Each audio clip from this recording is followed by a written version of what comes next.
رسوله النبي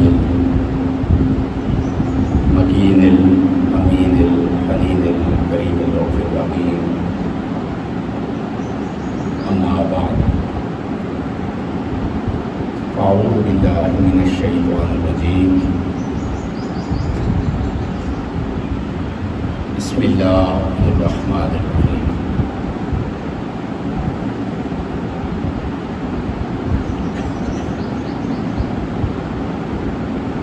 إنما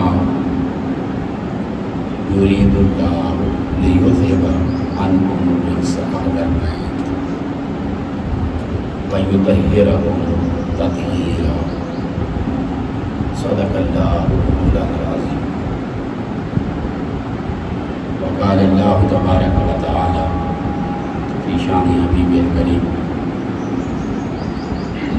إن الله وملائكته يصلون على النبي يا أيها الذين آمنوا صلوا عليه وسلموا تسليما. اللهم صل على سيدنا ومولانا محمد وعلى آل سيدنا ومولانا محمد وبارك وسلم. الصلاة والسلام عليك يا سيدي يا رسول الله وسلم عليك وعلى آلك وأصحابك يا سيدي يا رحمة للعالمين. اللهم صل وسلم وزد وبارك على سيدنا ومولانا محمد النبي الأمي وعلى آله وصحبه وما تحب وترضى. اللہ رب العزت کے فضل و احسان، اس کی کرم اور اس کی توفیق سے جمعہ کی نماز کی ادائیگی کے لیے اللہ رب العزت کے گھر میں ہم جمع ہیں. اللہ پاک اسے شرف قبولیت عطا فرمائے اور ہمارے لیے اسے دارین کی سعادت اور برکت کا ذریعہ بنا. اہل بیت پاک کی نسبت سے ان کی سیرت کے ذیل میں کچھ تربیتی پہلو انشاءاللہ آج ہمارے ذیل موضوع آئیں گے اور اس پر ہی آج ہم گفتگو کریں گے.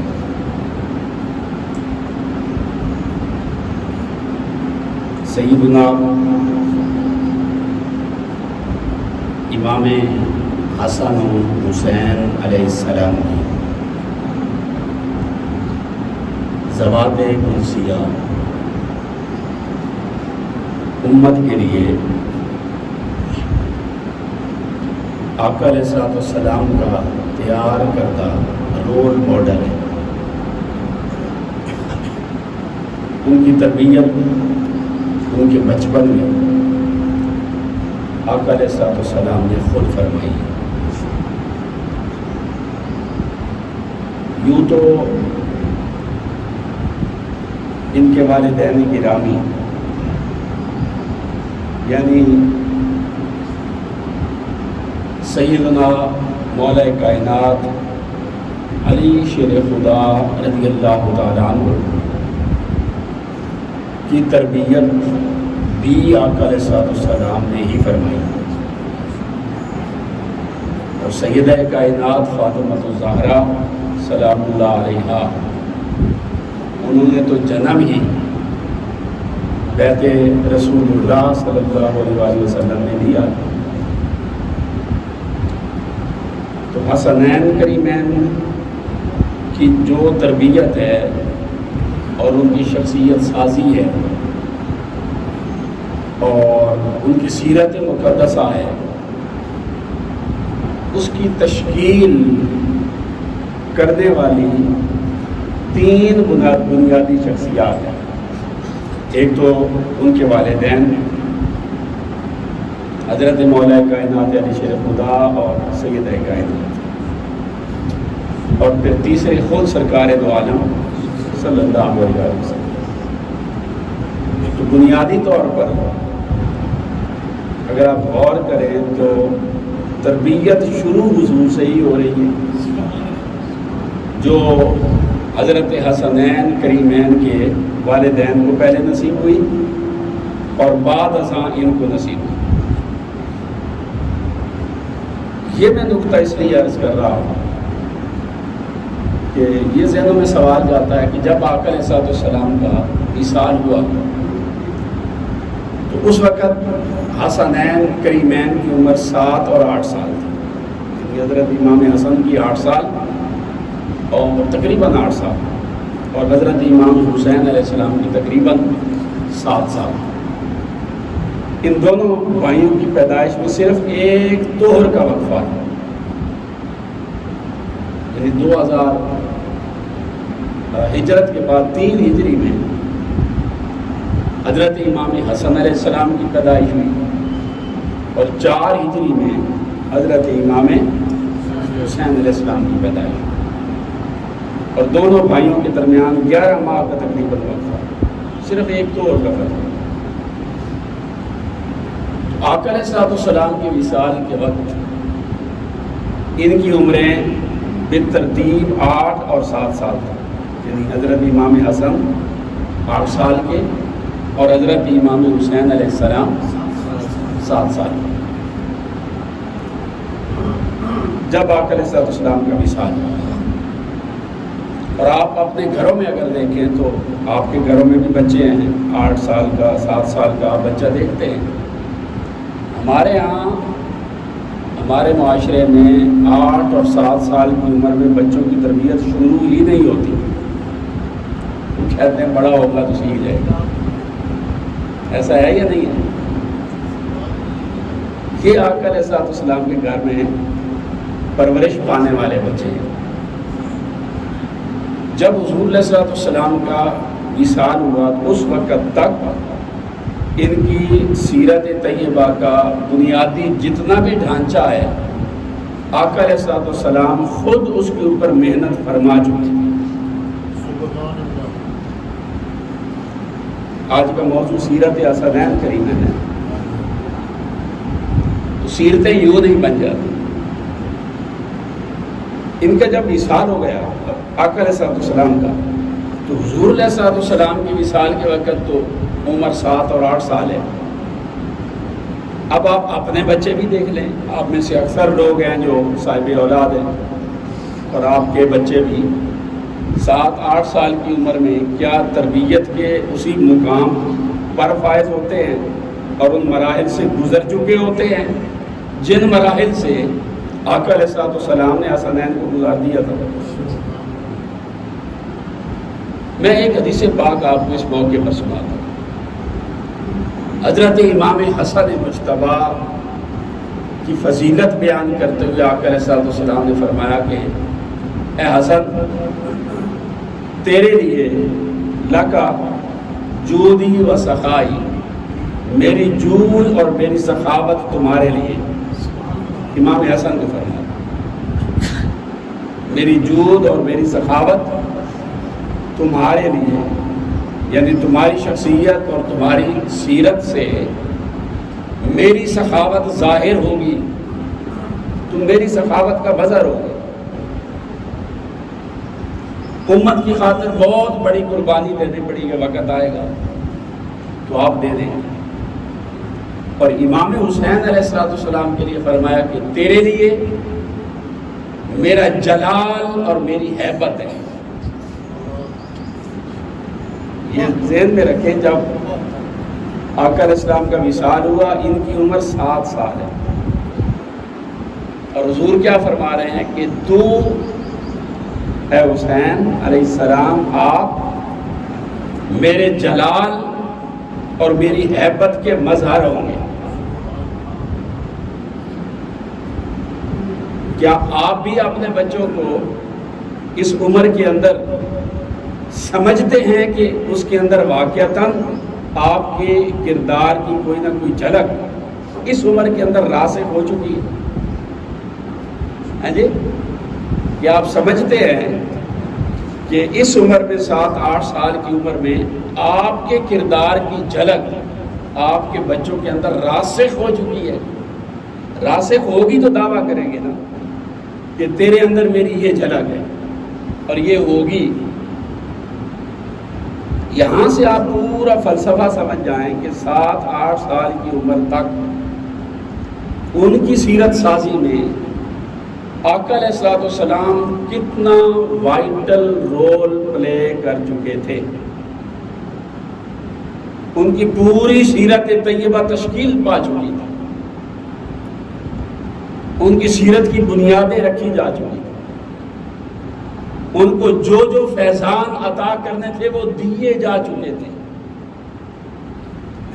وہ اسی عمر کے اندر ہی جنت کے نوجوانوں کے سردار بن چکے تھے اور اسی عمر کے اندر ہی آقا علیہ الصلوۃ والسلام کے جود و سخا اور ہیبت و جلال کے مظہر بھی بن چکے تھے.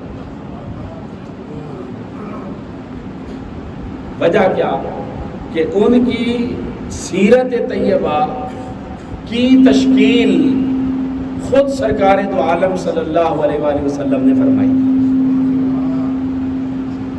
ہمارے یہاں مسئلہ یہ ہے کہ ہمارے یہ جو سٹیج ہے، ممبر ہے مساجد کے، اللہ ماشاء اللہ یہ بنیادی طور پر ایک جہت کی تبلیغ کرتے ہیں. ہر جگہ پر یہی ہے. کچھ لوگ ہیں ان کے سٹیج صرف توحید کے لیے رہ گئے. وہ آقا علیہ الصلوۃ والسلام کا مقام، مرتبہ اور شرف کو اتنا اہمیت نہیں دیتے. رد شرک اور توحید ان کا موضوع ہے. کچھ لوگ وہ ہیں جو مقام رسالت، دفاع مقام رسالت، آقا علیہ الصلوۃ والسلام کا میراث، حضور علیہ الصلوۃ والسلام کی مختلف شانیں، تو ان کی گفتگو کا مرکز صرف یہ موضوع ہے. کچھ وہ ہیں جو صرف صحابہ کرام کی بات کرتے ہیں. ان کے پوری سال کی ایکٹیویٹیز دفاع صحابہ کے ساتھ جڑی ہوئی. کچھ وہ ہیں جو صرف اہل بیت پاک کے بات ذکر کرتے ہیں اور ان کی پوری ایکٹیویٹیز، مجلس، ہر موضوع، گفتگو وہ صرف اہل بیت پاک کے تذکرے تک موجود ہے. تو ہم نے ڈیوائڈ کر لیا، ممبر رسول کو تقسیم کر دیا. آقا علیہ الصلوۃ والسلام کے زمانے میں دین کے کسی ایک گوشے کی اشاعت اور تبلیغ نہیں ہوتی تھی، بلکہ پورے دین کی تبلیغ ہوتی تھی.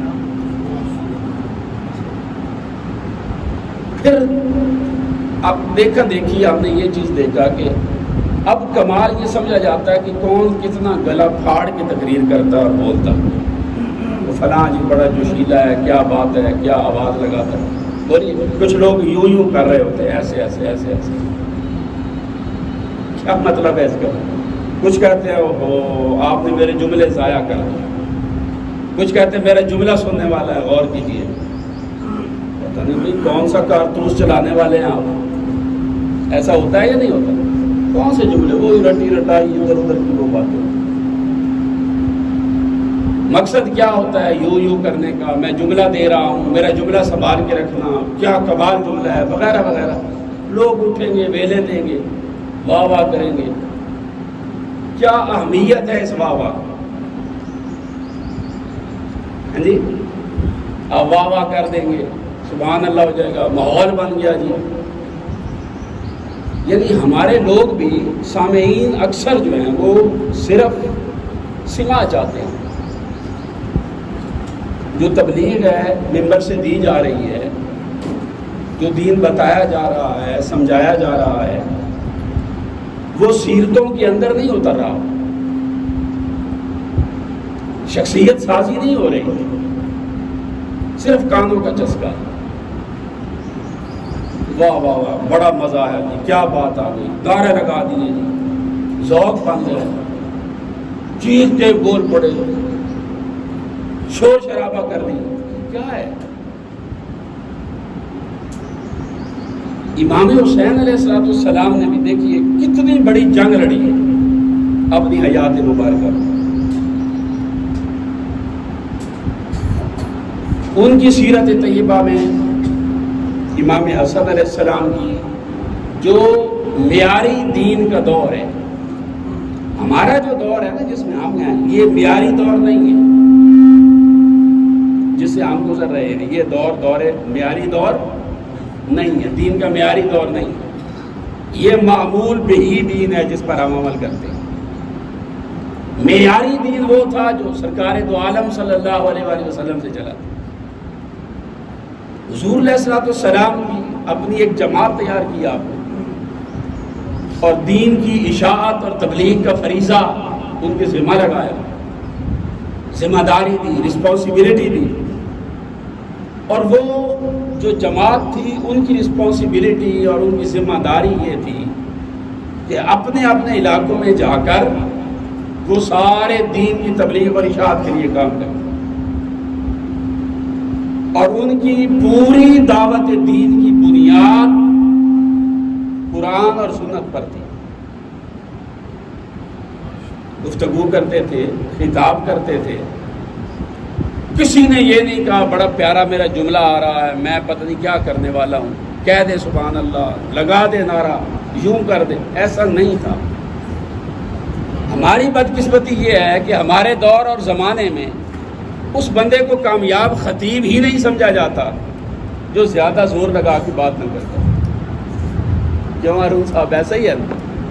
یعنی چیخیں، زور لگائیں، نعرہ لگا دیں، سبحان اللہ کہہ دے سبحان اللہ. ایک بار سبحان اللہ کہیں تو اتنے درخت لگتے ہیں، اور آج ہم نے باغ لگا کے جانا ہے. تو یہ باغ لگوائے جاتے نا آپ سے، پھر اتنا وہی کو چھوڑا وہ ہوتا ہے پیچھے. یعنی پورا ماحول بنایا جاتا ہے. اس کے اثرات کیا ہے آپ لوگوں پر اس تبلیغ کے؟ بھائی اتنی مسجدیں ہیں، اسپیکر مسجدوں کے اوپن ہوتے ہیں، ہر جمعے کو تبلیغ ہو رہی ہے، دروس قرآن ہو رہے ہیں، آپ کو درس دیے جا رہے ہیں، پڑھائے جا رہے ہیں، آپ کو خطاب ہو رہے ہیں، تقریریں ہو رہی ہیں. ان کا آپ کی شخصیت پر، سیرت پر، زندگی پر اثر کیا ہے؟ آپ کے عقیدوں میں وہ کیا اثر پیدا کر رہی ہے؟ وہ گفتگو، وہ تبلیغ آپ کی زندگی میں کتنا انقلاب پیدا کر رہی ہے؟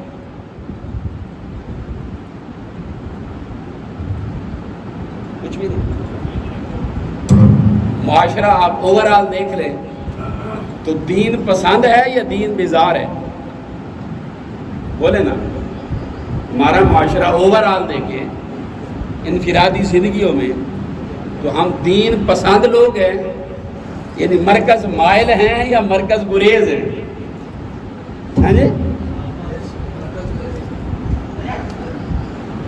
زندگیوں میں دین کی تبلیغ کی کوئی چھاپ نظر نہیں آتی. میں سبب بھی بیان کرتا ہوں، پھر میں امام حسین علیہ السلام کی طرف آؤں گا. ہے کیوں ایسا؟ جو ہماری دعوت، ہماری تبلیغ وہ صرف واہ واہ کے لیے رہ گئی. بڑے نعرے لگ گئے، بڑی واہ واہ ہو گئی، سبحان اللہ، کیا ماحول بن گیا. عوام کو اس نے کیا دیا؟ بڑی تیزی کے ساتھ بدعقیدگی پھیل رہی ہے. پاکستان میں ایتھیسٹ بہت تیزی کے ساتھ بڑھ رہے ہیں، الحاد بڑھ رہا ہے. اللہ رب العزت کی ذات پر لوگوں کے عقیدے تذبذب کا شکار ہے. مسجدیں ویران ہیں. جمعے میں یہ ہار بھر جاتا ہے تو فجر کی نماز میں کیوں نہیں ہوتا؟ زور اثر میں کیوں نہیں ہوتا؟ کیا مسلمانی صرف جمعے کے لیے جاگتی؟ زندگی طاعت سے، تقوی سے خالی کیوں ہے؟ اگر تو یہ تاثیر ہے واقعتاً اس گفتگو کے اندر، اور قرآن و سنتی بیان ہو رہا ہے اور صحیح بیان ہو رہا ہے، تو ہماری زندگیاں دین اسلام کی تعلیمات کی گواہ کیوں نہیں ہیں؟ ہماری زندگیوں پر دین کی چھاپ کیوں نہیں ہے؟ ہماری مسجد کے اندر اور مسجد کی باہر کی زندگی میں فرق کیوں ہے؟ کیا صرف 5 نمازوں کا نام دین ہے؟ بولے. کیا صرف سال میں کوئی 1 مہینہ اہل بیت کا ذکر کر لینے کا نام دین ہے؟ یا صحابہ کی ذکر یا ایک میلاد منا لینے کا نام ہی صرف دین ہے؟ یا آپ کا اٹھنا، آپ کا بیٹھنا، آپ کا سونا جاگنا، آپ کا کمانا، آپ کا خرچ کرنا، آپ کی گھر کا نظام چلانا، آپ کا ایک ایک قدم دین کے مطابق ہے؟ کیا وہ ساری زندگی جو آپ کی معاشرتی زندگی جو آپ معاشرے میں گزار رہے ہیں، دین اس کے اندر داخل ہے یا نہیں؟ یہاں پر آ کر بنیادی فرق آ جاتا ہے تربیت کا، کہ پہلے دور میں خطابات ہوتے تھے، مجالس ہوتی تھی، تقریبات ہوتی تھی، دروس قرآن ہوتے تھے، دروس حدیث ہوتے تھے. وہ محض پڑھنے اور کانوں کا حظ اٹھانے کے لیے، وہ کسی کو جنتی اور کسی کو دوستی بنانے کے لیے نہیں تھے، وہ شخصیت سازی کے لیے تھے، طہارت نفس کے لیے تھے، تصفیہ باطن کے لیے تھے، اللہ رب العزت کی ذات کے ساتھ اپنے علاقے اور تعلق کو بہتر کرنے کے لیے تھے. آج کیا؟ آج تو بس صرف واہ رہ گئی. علامہ نے کیا کہا پروفیسر صاحب، نہ وہ عشق میں رہی گرمیاں، نہ وہ حسن میں رہی شوخیاں، نہ وہ غزنوی میں تڑپ رہی، نہ وہ خم ہے زلف ایاز میں. سب کچھ ختم. ہم ہیں لٹے پیٹے قافلے، واہ واہ والے صرف.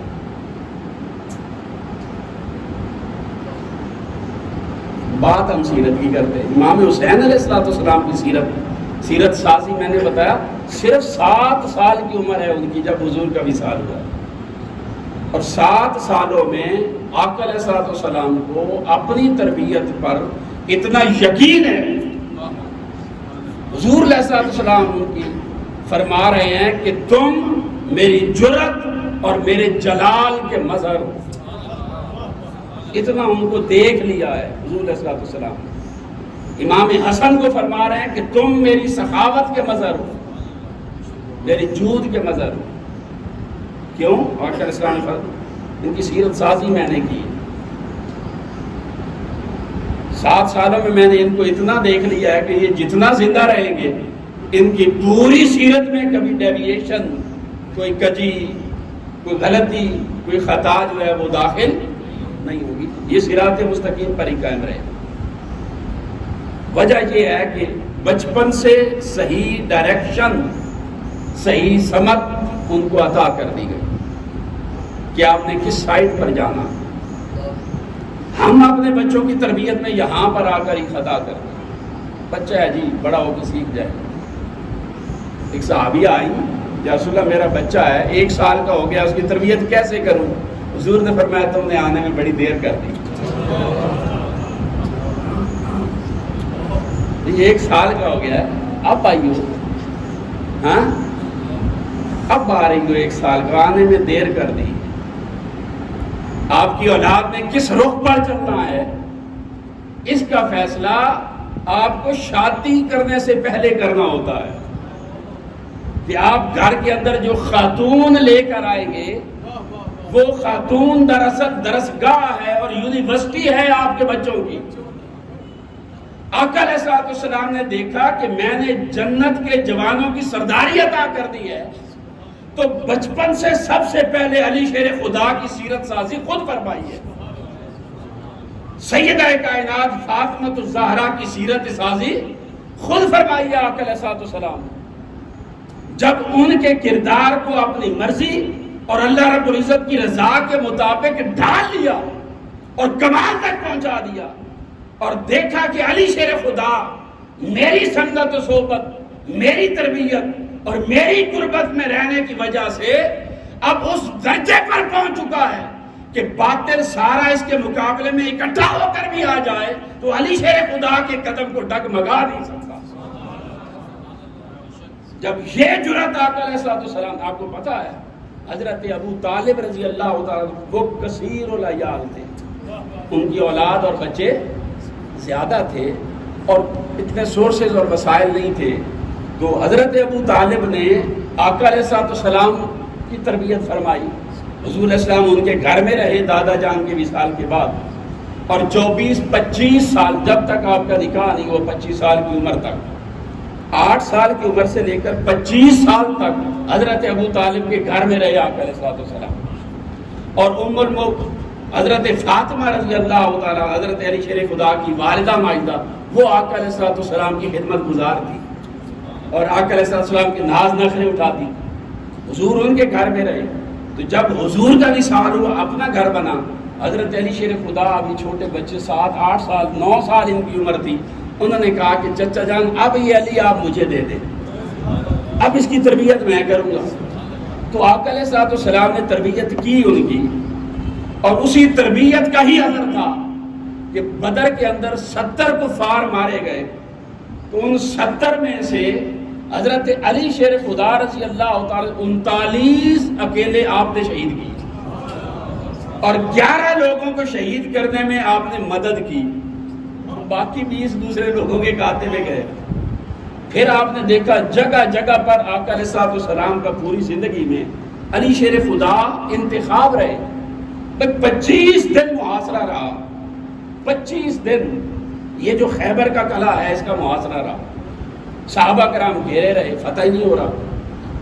آقا علیہ الصلوۃ والسلام نے شام کے وقت فرمایا کہ کل جب صبح ہوگی نا، لَآتِيَنَّ الرَّايَةَ رَجُلًا، میں جھنڈا ایک ایسے شخص کو دوں گا کہ يُحِبُّهُ اللَّهُ وَرَسُولُهُ، کہ اللہ اور اللہ کے رسول اس سے محبت کرتے ہوں گے، وَيُحِبُّ اللَّهَ وَرَسُولَهُ، اور وہ اللہ اور اللہ کے رسول سے محبت کرتا ہو۔ حضرت عمر کہتے ہیں ہم ساری رات دعائیں مانگتے رہے کہ حضور نے فرمایا جھنڈا دوں گا اور اللہ فتح دے گا۔ حضرت عمر فاروق فرماتے ہیں ہم خواہش کرتے رہے کاش صبح وہ جھنڈا ہمیں دے دیا جائے، کیونکہ باقی جنگوں میں جائیں زندہ واپسی کی امید نہیں ہوتی، حضور نے فرمایا فتح ہوگی یعنی یقیناً واپس آئے گا۔ ہم دعائیں کرتے رہے، تو صبح جب ہوئی تو آقا علیہ الصلوۃ والسلام نے فرمایا علی شیر خدا کدھر ہے؟ حضرت علی شیر خدا ان کی آنکھوں میں آشوب چشم تھا، تکلیف تھی، حضور کی بارگاہ میں آئے، آقا علیہ الصلوۃ والسلام نے اپنا لعاب مبارک ان کی آنکھ میں لگایا اور ان کو دعا دی اور اپنی زلف کار ان کو عطا فرمائی اور فرمایا جاؤ جا کر لڑو۔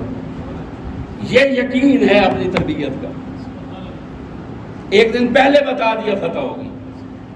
صبح علی شیر خدا کو بھائی اپنی وہ کیا کہتے ہیں پنجابی میں کہ اپنے گھر کے جو جانور ہوتے ہیں ان کے دانت نہیں گنے جاتے، بولتے ہیں نا، اپنی تربیت کا بندے کو یقین ہوتا ہے۔ تو کیا ہوا اگلے دن فتح ہوئی یا نہیں ہوئی؟ ہاں جی، وہ گلے کا پورا دروازہ اکیلے ایک ہاتھ سے اکھیڑ دیا حضرت علی شریف کا۔ بدر دیکھ لیں، اسی طرح احد دیکھ لیں، اسی طرح خندق دیکھ لیں، ہر جگہ پر انتخاب مصطفیٰ رہے مولا کائنات علی شیر خدا۔ کیوں؟ حضور علیہ الصلوۃ والسلام کو اپنی تربیت پر ناز تھا۔ غزوہ خندق ہوا، اس میں بھی دیکھ لیں، خندق کی جنگ ہوئی تو دشمن جو ہے وہ مکہ سے آیا، تو حضرت عثمان غنی رضی اللہ تعالیٰ عنہ اور حضرت سلیمان فارسی رضی اللہ تعالیٰ عنہ ان کی مشاورت سے مدینہ طیبہ سے باہر نکل کر جہاں پر آج کل مساجد سبا ہیں، یہاں پر وہ خندق کھودی گئی۔ آقا علیہ الصلوۃ والسلام بیٹھے ہیں، ادھر سامنے مکہ کا راستہ آتا تھا تو خندق تھی درمیان، ادھر حضور صحابہ کے ساتھ بیٹھے، پیچھے پہاڑ ہے۔ مکہ سے جو لوگ آئے وہ مکہ کا نامی گرامی پہلوان اپنے ساتھ لے کر آئے، جس کا نام تھا عمر ابن بدھ، کچھ لوگ بدھ کہتے ہیں، تو قرآن مجید میں یہ ایک بدھ کا نام ہے، تو ود آیا ہے، ود، تو اس کی نسبت سے عمر ابن ود، شاید وہ دو، لیکن وہ عبد الودود وہ اللہ رب العزت کے ناموں میں سے ہے، تو ادھر دھیان نہیں جاتا میرا کہ اس طرف ہو۔ وہ بڑا نامی گرامی ایک پہلوان تھا اور وہ 14 کلو کا گرز استعمال کرتا تھا ہاتھوں، اور کوئی بھی عبقری مکہ کا اس کا مقابلہ کرنے کی جرات نہیں کرتا تھا۔ اس نے کیا کیا کہ اپنا گھوڑا دوڑایا پیچھے سے ادھر خندق کھودی ہوئی تھی تو چھلانگ لگا کے خندق کراس کر کے دوسری طرف آ گیا. آقا علیہ السلام تشریف فرمائے, صحابہ کرام بیٹھے ہوئے, اور آ کے للکار کے کہنے لگا کہ جس کو جنت میں جانے کی جلدی ہے میرے مقابلے میں آ جائے. صحابہ کرام بیٹھے ہوئے تھے, آئے میرا مقابلہ کریں. آقا علیہ السلام نے فرمایا علی شیر خدا جاؤ اس کا منہ بند. حضور نے بھیجا.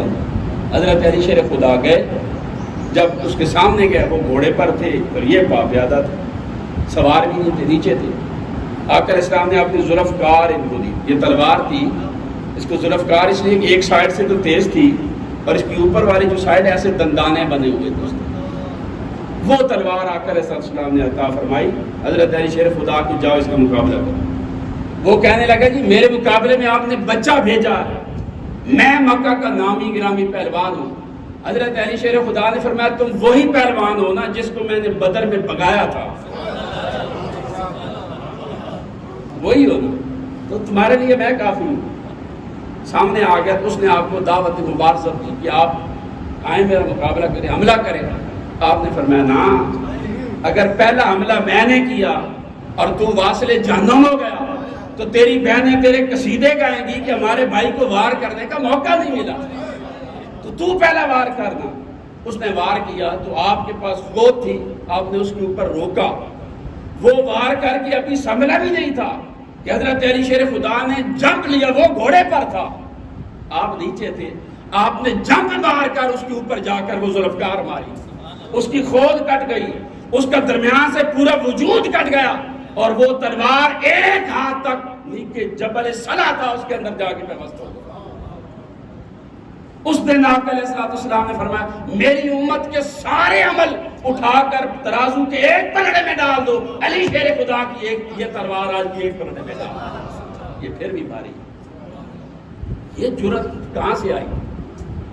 یہ 9 سال کے بچے تھے, حضور کے پاس آ گئے, آقا علیہ السلام کے پاس رہے, سارے آداب سیکھے, جرأت, پامردی, ولایت, ہر کمال جو علی شیر خدا کے ساتھ ہے وہ حضور کا عطا کرتا ہے, اور ہر کمال جو سیدہ کائنات فاطمہ الزہرا کے پاس ہے وہ بھی آقا علیہ السلام کا عطا کرتا ہے. تو حضور علیہ السلام نے حسنین کریم, اب یہ والدین بنے حسنین کریمین, یہاں سے فیصلہ ہوتا ہے آگے بچہ کس طرح کا, نسل کو کدھر لے کر جانا, کون سا کردار اپنی نسل کے اندر منتقل کرنا. تو ماں اگر اس طرح کی آ جائے, ام الخیر فاطمہ بن جائے, تو اولاد غوث اعظم جیسی پیدا ہوتی ہے. ہمارے ہاں جب منگنیاں شادیاں کرنے جاتے ہیں تو اکثر والدین کی ترجیح کیا ہوتی ہے, والدین کی بھی اور جس لڑکی کا نکاح بھی ہونا ہو, بس دلہن خوبصورت ہونی چاہیے. اس سے زیادہ اور کوئی کیا مانگتے ہیں, بس شو پیس ہو. اگر بہت خوبصورت عورت ہے بھائی, وہ کس کی ڈیمانڈ ہے؟ صرف دلہے کی, اس کی ضرورت ہے.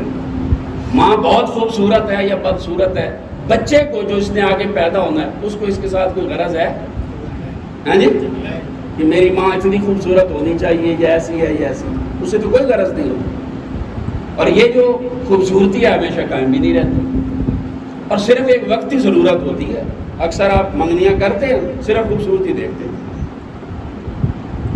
آقا علیہ السلام نے ارشاد فرمایا ہے, یہ کتاب النکاح میں, صحیح بخاری شریف میں, مسلم میں بھی یہ روایت آئی کہ جب آپ عورت کے ساتھ نکاح کرتے ہیں تو ان کا المرأۃ لأربعین, لمالہا ولجمالہا ولحسبہا ولدینہا, کہ عورت کے ساتھ جو نکاح ہے وہ 4 وجوہات کی وجہ سے کیا جاتا ہے.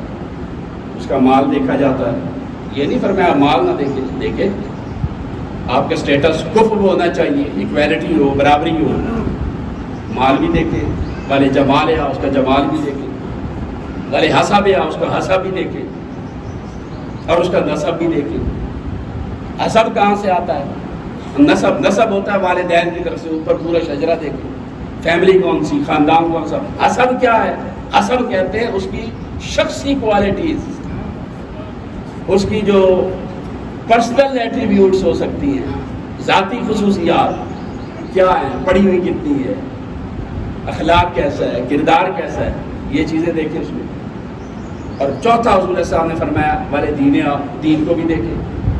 پھر فرمایا بذات الدین، دیندار کو ترجیح دیں، دیندار کو ترجیح دیں کہ وہ تمہارے لیے تو بیوی ہے مگر تمہاری اولاد کی اس نے پرورش گاہ بننا۔ یہاں پر آ کر یہ ہمارے معاشرے میں ہم لوگ خطا کھا جاتے ہیں۔ ایک موقع پر حضور صاحب نے فرمایا ایاکم وحدراء الدمن، قیل ما حدراء الدمن یا رسول اللہ، قال الستم العرب، قالوا ھذا لیس بلغتنا، قال المرأة الحسناء فی منبت السوء۔ آقا علیہ السلام نے فرمایا لوگوں سبز گڑھوں سے بچو۔ صحابہ کرام نے پوچھا یا رسول اللہ یہ سبز گڑھے کیا ہوتے ہیں جن سے بچنے کا حکم دیا جا رہا ہے؟ آقا علیہ السلام نے فرمایا بھئی کیا تم لوگ عرب نہیں ہو؟ کہتے ہیں یا رسول اللہ ہم عرب تو ہیں پر یہ بڑا بلیغ لفظ ہے جو آپ نے بولا ہے، ہم اس کا معنی نہیں سمجھتے، ہماری لغت میں یہ لفظ استعمال نہیں ہوتا سبز گڑھا۔ آقا علیہ السلام نے فرمایا المرأة الحسناء فی منبت السوء، بہت خوبصورت عورت ہے جو کسی انتہائی گھٹیا اور گندے خاندان کے اندر پرورش پاتی، فرمایا اس سے بچو۔ بہت خوبصورت ہے مگر اس کی تربیت اور پرورش اچھی نہیں۔ ہماری اور ہمارے معاشرے میں الا ماشاءاللہ اکثر صرف بیوٹی ہی ریکوائرڈ ہوتی ہے۔ بعد ازاں دیکھتے ہیں وہ عورت اپنے بچوں کی تربیت کرنے کی صلاحیت ہی نہیں رکھتی، بس اس کو شو پیس پھر بنا کے رکھ لے آپ، وہ تربیت کی اہل نہیں ہوتی، پھر روتے ہیں، اولاد نافرمان ہوتی ہے، باپ نہیں مانتے، گالیاں دیتے ہیں، اب رونے کا کوئی فائدہ نہیں۔ یہ ساری چیزیں آپ نے پہلے ڈیسائیڈ کرنا ہوتا ہے۔ اب آقا علیہ السلام نے جب حسنین کریمین کی تربیت کی ہے تو دیکھیے ان کی تربیت کو دیکھنے سے پہلے جنہوں نے ان کی تربیت کی ہے ان کو دیکھنا ہوگا وہ کس کس فضل اور کمال پر فائز تھے، ان کو کیا کیا مقام شرف اور درجے حاصل، پھر انہوں نے ان کی تربیت کی، پھر اس اتنا زبردست تربیت کا نظام ہے اس گھر کے اندر۔ مثلا صدقہ نہیں کھاتے آل رسول صلی اللہ علیہ وسلم، حضور نے صدقہ منع کر لیا، گھر میں کھجور آ گئی اور امام حسین علیہ السلام ابھی چھوٹے بچے ہیں، 2.5-3 سال 3.5 سال کی عمر کے بچے، کھجور آئی ہے اور صدقے کی کھجور ہے، امت کے لیے حلال ہے، حضور کے لیے نہیں۔ آپ نے اپنی فیملی کے لیے صدقے سے منع فرمایا، ہدیہ قبول کرتے ہیں صدقہ قبول نہیں کرتے اپنے خاندان کے لیے۔ وہ کھجور پڑی اور امام حسین علیہ السلام نے اٹھا کر منہ میں ڈال لی، حضور نے دیکھا اور فرمایا بیٹے آپ کو پتہ نہیں ہے کہ ہم صدقہ نہیں کھاتے؟ اور پھر ان کے منہ سے وہ خود نکالی، پھر فرمایا نیچے تھوکو، الٹی کر دو، جو تمہارے اندر رزق گیا یہ ہمارے کھانے والا نہیں ہے۔ اس کا نام تربیت ہے، یہاں سے شخصیت ڈیولپ ہوتی ہے، دنیا جہان کا طمع اور لالچ انسان کے وجود سے نکل جاتا ہے۔ اگر والدین اس چیز کی حوصلہ افزائی کرے ٹھیک ہے بیٹے جو ملتا ہے کھاتے جاؤ کھاتے جاؤ، تو کیا ہوگا؟ نتیجہ کیا ہوگا؟ حالانکہ وہ رزق حلال تھا، حضور کی امت کے لیے جائز تھا، اور خود آقا علیہ السلام کے اوپر بھی اللہ پاک نے اس کو حرام نہیں کیا تھا۔ حضور خود احتیاط فرماتے صدقات نہیں کھاتے، ان کے منہ سے اس کو باہر نکالا، ہم یہ چیز نہیں کھاتے۔ یہ تربیت ہے، اور ابھی توتلی زبان میں بچپنا ہے، پھر تعلیم دیکھیے، تربیت دیکھیے کہ ام المومنین حضرت عائشہ صدیقہ رضی اللہ تعالیٰ عنہ جب آپ کی والدہ ماجدہ حضور علیہ السلام کے وصال کے 6 ماہ بعد حضرت سیدہ کائنات کا وصال ہوا، 6 ماہ بعد حضور کے وہ وصال فرما گئے، تو حضرت امام حسین علیہ السلام اس کے بعد انہوں نے قرآن مجید اور حدیث پاک کی تعلیم ام المومنین حضرت عائشہ صدیقہ سے حاصل کی۔ خواتین اور بچوں کو قرآن مجید ام المومنین حضرت عائشہ صدیقہ فرما کے پڑھاتی، حضرت امام حسن اور حسین دونوں نے قرآن مجید ان سے سیکھا اور بنیادی حدیث، بنیادی اخلاق آداب ان سے سیکھا۔ جب بڑے ہو گئے اور حضرت ابوبکر صدیق رضی اللہ تعالیٰ عنہ کا جب عہد آیا تو اس وقت ان کی عمر جو ہے وہ 10 یا 11 سال تھی، پھر 10 سال حضرت عمر فاروق کے ان کو ملے، یہ کثرت کے ساتھ سیدنا فاروق اعظم رضی اللہ تعالیٰ کی محفل میں جا کر بیٹھتے. جرأت جہاں بانی کے بنیادی علوم حضرت عمر فاروق نے ان کو سکھائے. آپ خود فرماتے ہیں کہ میں نے ام المومنین حضرت عائشہ صدیقہ کے بعد قرآن مجید کا جتنا بھی علم ہے وہ اپنے بابا جان مولا کائنات علی شیر خدا سے حاصل کیا ہے، اور علم حدیث حضرت سیدنا عثمان غنی سے جا کر سیکھا. پڑھتے تھے، سیکھتے تھے، سوال کرتے تھے. بچپن میں یہ انٹلیکچوئل اپروچ ان کو دے دی گئی تھی. پھر حضرت عمر فاروق رضی اللہ تعالیٰ عنہ اور دیگر سارے صحابہ کرام وہ بچپن میں ان کے ناز نخرے اٹھاتے تھے. سیدنا صدیق اکبر فرماتے تھے ارکبوا محمد فی اہل بیتہ، کہ محمد مصطفیٰ صلی اللہ علیہ وسلم کو حضور کے اہل بیت کے اندر تلاش کیا کرو. حضور کو راضی کرنا ہے تو اہل بیت کو راضی کیا کرو. اور حضرت ابوبکر صدیق فرماتے ہیں کہ اپنے جو میرے خاندان کے، میری فیملی، میرے بچے ہیں، ان کے ساتھ صلہ رحمی کر کے مجھے اتنی خوشی اور سکون نہیں ملتا جتنی خوشی اور سکون آقا علیہ الصلوۃ والسلام کی ان فرزندوں کی خدمت کر کے ملتا ہے. یہ خلیفہ اول ہے حضرت عمر فاروق ابو بکر صدیق. حضرت عمر فاروق وہ بھی ناز نخرے اٹھانے والے.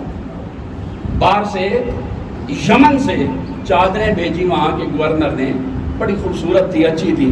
حضرت عمر فاروق کو پسند نہیں آئی. انہوں نے وہ چادریں لوگوں میں تقسیم کر دی اور گورنر کو خط لکھا کہ جو تمہارے پاس سب سے زیادہ ٹاپ کلاس کی چیز ہے نا چادروں کے اندر وہ دو، میں نے آقا علیہ السلام کے نواسوں کو دینی. یہ دیکھیے آپ یہاں سے ان کے کردار کو بھی سمجھیں. عمر فاروق خطبہ دے رہے ہیں، ابھی یہ چھوٹے بچے تھے حضرت امام حسین علیہ السلام، اور آ کر پاس کہنے لگے اے امیر المومنین انزل علی ممبر ابی، میرے باپ کے ممبر سے نیچے اتریے، جا کر اپنے باپ کے ممبر پر بیٹھیے. حضرت عمر فاروق نیچے اتر آئے اور پیار کیا اور اٹھا لیا اور کہنے لگے کہ یہ تو آپ کے بابا کا ہی ممبر ہے، انہوں نے مجھے دیا ہے، میرے بابا کا کوئی ممبر نہیں ہے، کوئی ممبر نہیں ہے. یہ محبت. اب اس پیار بھرے ماحول میں یہ تربیت پا رہے ہیں. حضرت عثمان غنی تو وہ تو حدیث پاک ان سے پڑھ رہے تھے، ٹھیک ہے، یہ تربیت پائی جا رہی. یہ 10 سال حضرت عمر فاروق کے یوں گزر گئے. 12 سال حضرت عثمان غنی کا دور ہے. حضرت عثمان غنی کے دور میں جتنی مہمات ہوتی تھی نا، ان مہمات میں حضرت امام حسن اور حضرت امام حسین ضرور شریک ہوتے تھے. اور وہ مہمات یہ قسطنطنیہ تک اور روما تک آتی تھی، ویسٹ ورلڈ، یورپ کے درمیان نصف تک، اور سسلی اور یہ اٹلی کا علاقہ، ادھر یہ قسطنطنیہ، یہاں تک علاقوں میں صحابہ کرام کے زمانے میں عثمان غنی رضی اللہ تعالیٰ کے دور میں اس وقت تک جتنی بھی مہمات ہوئی بغیر کسی اختلاف کے امام حسن حسین ہر مہم کے اندر شریک ہوئے. آپ تو صرف ایک کربلا ہی دیکھتے پڑھتے ہیں نا، کبھی یہ بھی دیکھیے کہ وہ 2 درجن کے قریب مہمات ہیں آپ کی جوانی کی حضرت عثمان غنی رضی اللہ عنہ کی عہد خلافت میں، جن میں حضرت امام حسن اور حضرت امام حسین دونوں شریک ہوتے تھے. بچپن میں وہ تلوار تھی، وہ ایک بچے کے ساتھ تلوار زنی کر رہے تھے تو حضرت علی شیر خدا نے روک دیا تھا حضرت امام حسین علیہ السلام کو. آگے سے کہنے لگے ابا جان کیا آپ یہ چاہتے ہیں کہ آپ کا بیٹا تلوار نہ چلا سکے؟ حضرت علی نے پھر ان کو واپس دی، فرمایا نہیں میں یہ نہیں چاہتا. تو جرأت تھی، مرد میدان تھے. پھر قرآن مجید کے حافظ تھے، احادیث مبارکہ کے حافظ تھے. اور حضرت عثمان غنی رضی اللہ تعالیٰ عنہ کے عہد کے اندر اور بعد حضرت علی شیر خدا کے عہد کے اندر حضرت امام حسین باقاعدہ حضرت علی کے موجودگی میں خطبہ ارشاد فرمایا کرتے تھے. حضرت علی شیر خدا کی موجودگی میں خطبہ ارشاد فرماتے تھے، اور وہ قرآن حدیث کے علاوہ کچھ نہیں ہوتا تھا. یہ بھی گوشے ہیں ان کی زندگی کی. سیرت سازی ہو رہی ہے، حضور نے کردار سازی کی ہے، علم دین دیا گیا، جو معاصر اس وقت کے علوم تھے، فنون تھے، وہ سارے سکھائے گئے. ان کو جرأت دی گئی، پابندی دی گئی. دین ہے کیا، مقاصد دین کیا ہے، مقاصد شریعت کیا ہے، اسلام کس لیے آیا ہے، اسلام کے چیلنجز کیا ہے، ایک ایک چیز حضرت امام حسین علیہ السلام کی تربیت میں اسی طرح سے داخل و شامل تھی، جس طرح ہماری خوراک کے اندر آج بنیادی آٹا، نمک، چاول یہ داخل و شامل ہے، یہ ان کی خوراک کا حصہ تھا۔ ہر چیز کو بصیرت جانتے اور سمجھتے تھے، یہ نہیں کہ بس ساری زندگی ان کی وہ خاموش رہا اور آخر میں آ کر انہیں تلوار اٹھائی۔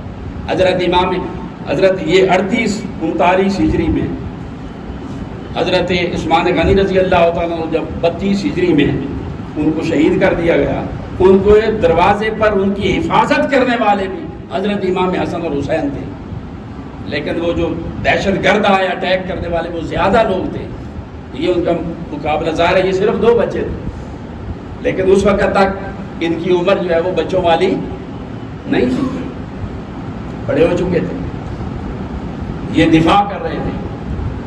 مگر حضرت علی شیر خدا رضی اللہ عنہ جب عثمان غنی کو شہید کر دیا گیا، بعد میں وہ خلیفہ ہو گئے، تو ان کے اوپر براہ راست بہت ساری ذمہ داریاں آ گئی دونوں بھائی۔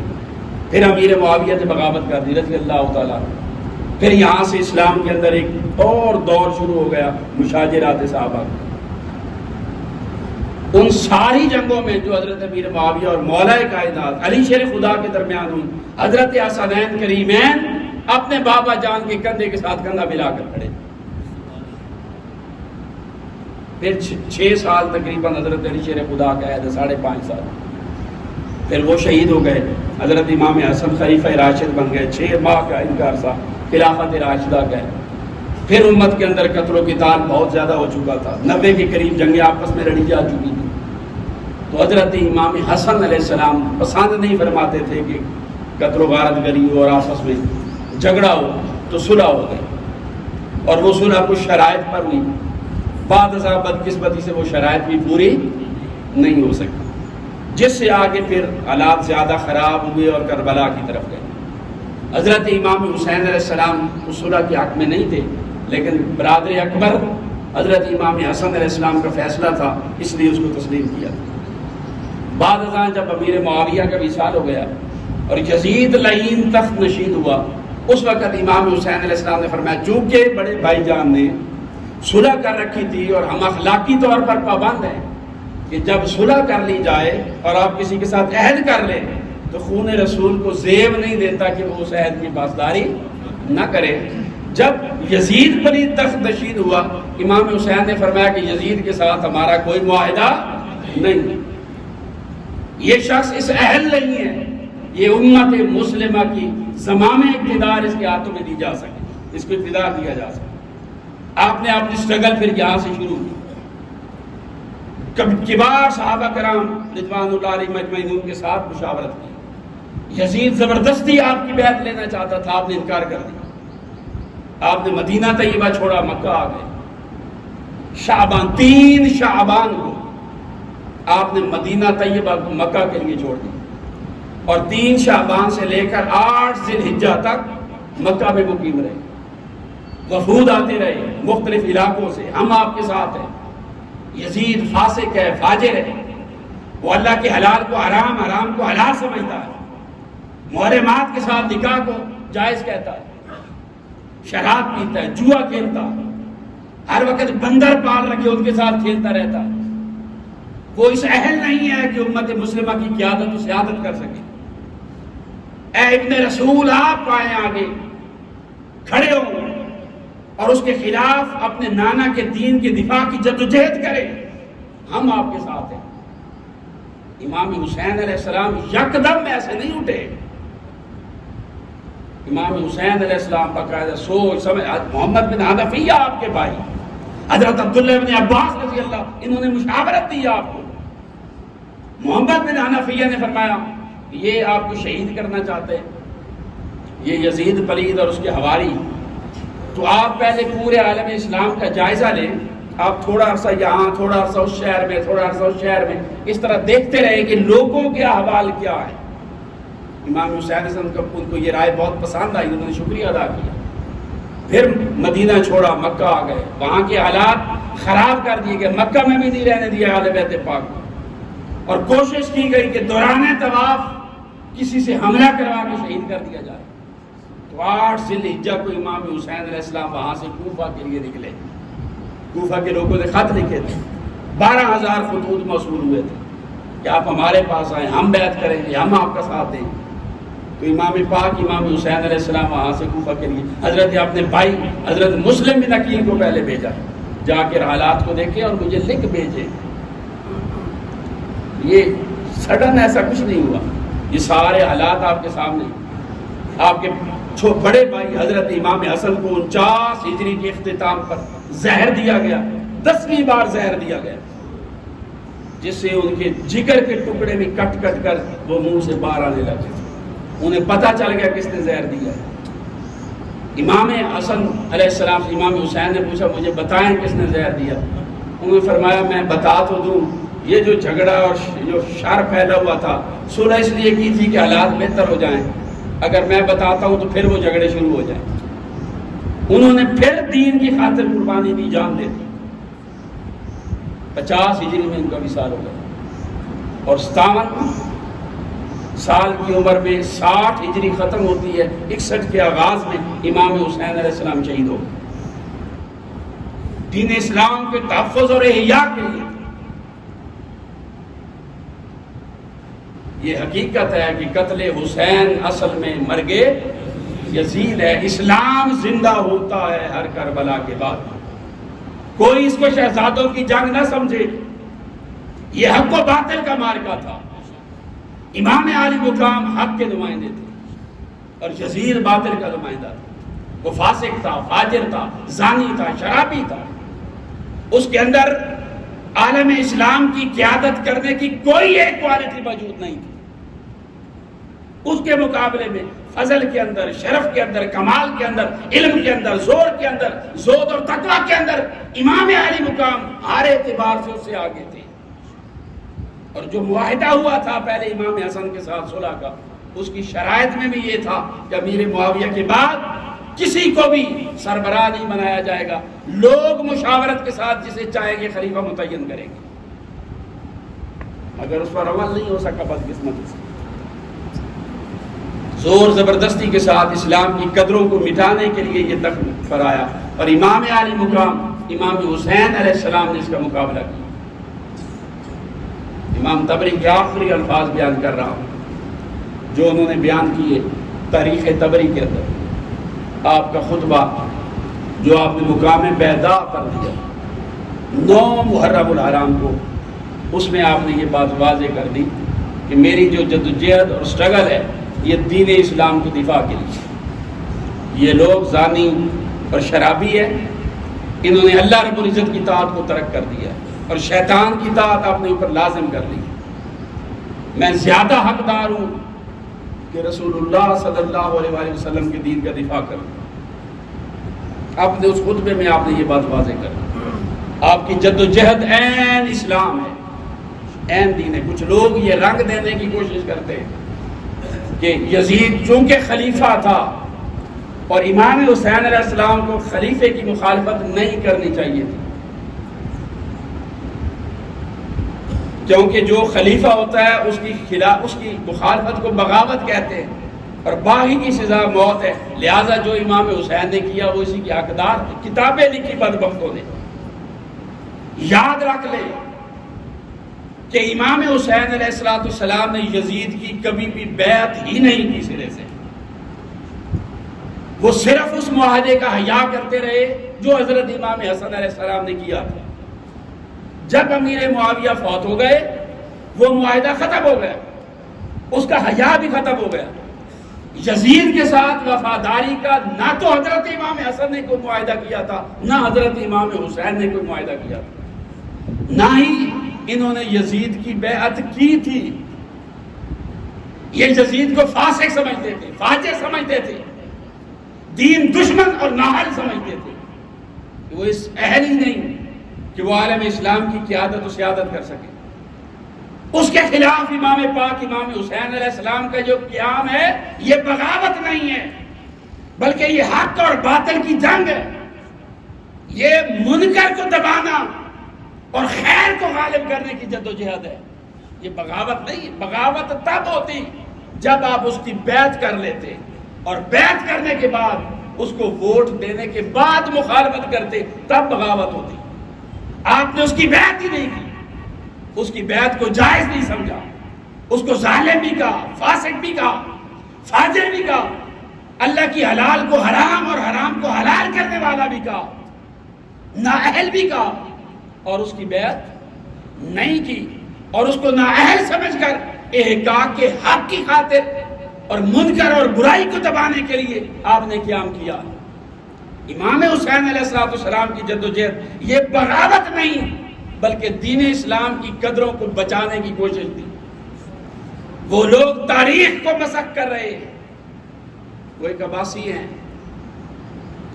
پوری کتاب کے ورق سیاہ کر دیے اس طرح کی چیزیں، اس طرح کی باتیں لکھنے کے لیے. میں نام نہیں لیتا، پھر آپ کتابیں اٹھا کے کوئی گمراہ اس گمراہ کو پڑھ کے کوئی گمراہ بھی نہ ہو. یعنی امام حسین علیہ السلام کی اس پوری جدوجہد کو بغاوت کا نام دے کر وہ کہتے جو کچھ ہوا ٹھیک ہوا، استغفر اللہ علیہ. اس حوالے سے حضور کی سینکڑوں حدیثیں ان کو بھی اٹھا کر پھینک دی. امام حسین علیہ السلام کے سارے خطبے ان کو بھی کوئی اہمیت نہیں دی. یزید کی محبت آج دوبارہ پھر کچھ لوگوں پر غالب آ رہی ہے، اور ہمارے مسلک اہل سنت کے اندر کچھ لوگ سنی کہلوانے والے آج یزید کا دفاع کرتے ہیں. یزید کافر تھا، ہمارا عقیدہ ہے وہ حضور کے دین پر سرے سے ایمان ہی نہیں رکھتا. اس کا ایمان ہی نہیں تھا دین کی قدروں پر.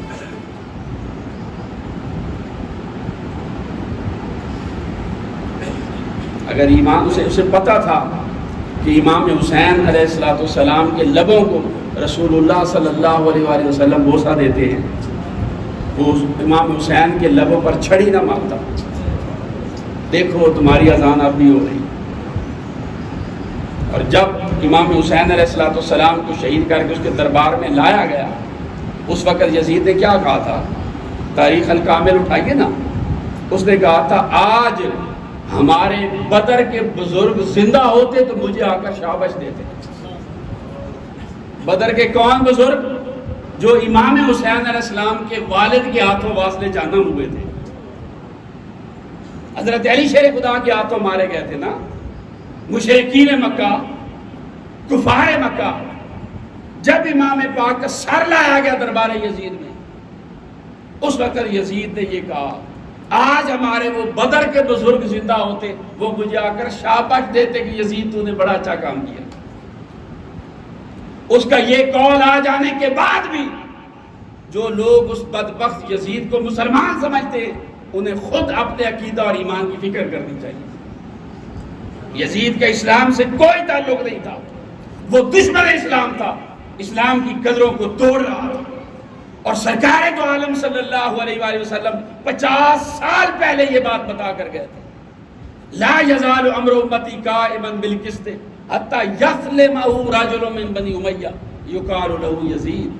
یہ میری امت میں عدل کا اور انصاف کا معاملہ قائم رہے گا یہاں تک کہ پہلا شخص جو عدل و انصاف کو آ کر پامال کرے گا، میری امت کی عدل کو ختم کر دے گا، انصاف کو ختم کر دے گا اور دین اسلام کی قدروں کو مٹا دے گا، وہ شخص بنو امیہ کا شخص ہوگا اور اس کا نام یزید ہوگا.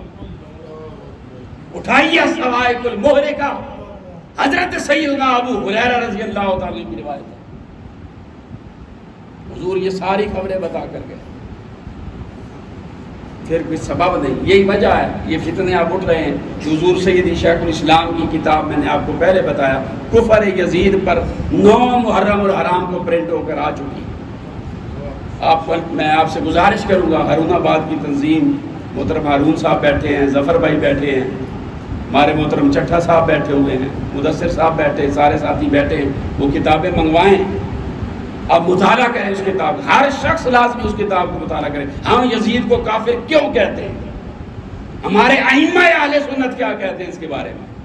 39 ائمہ اہل سنت کی اس کے اندر ساری توجیہات موجود ہیں، ان کے فتاوی جات موجود ہیں، اوپر سے لے کر نیچے تک کہ یزید کا اسلام کے ساتھ کوئی تعلق نہیں. تو آپ وہ کتابیں منگوائیں اور آپ کو اللہ توفیق دے، ضرور اس کا مطالعہ کریں۔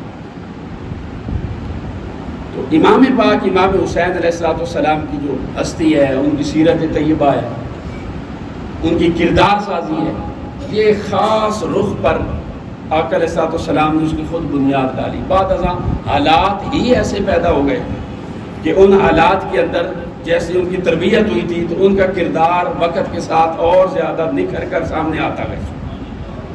تو وقت نے ان کی کردار سازی نہیں کی، کردار سازی تو کردار سازی کرنے والوں نے کی ہے، وقت نے تو اس کردار کو وقت آنے پر جانچا، اور جب جانچا اور پرکھا ہے تو وقت خود حیران ہو گیا کہ کیا کردار ہے۔